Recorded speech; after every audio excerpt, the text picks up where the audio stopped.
Muling nagpakilala sa mundo ang Lumpia Queen ng Pilipinas.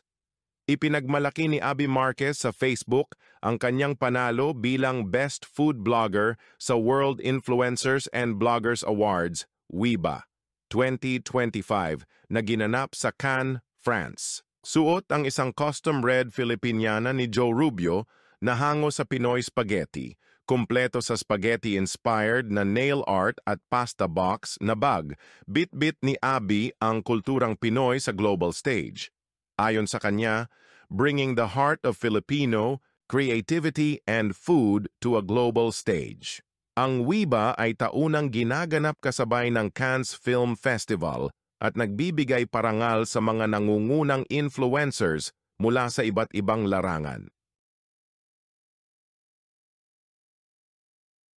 Salamat sa panonood. Huwag kalimutang i-like, i-share, at mag-follow.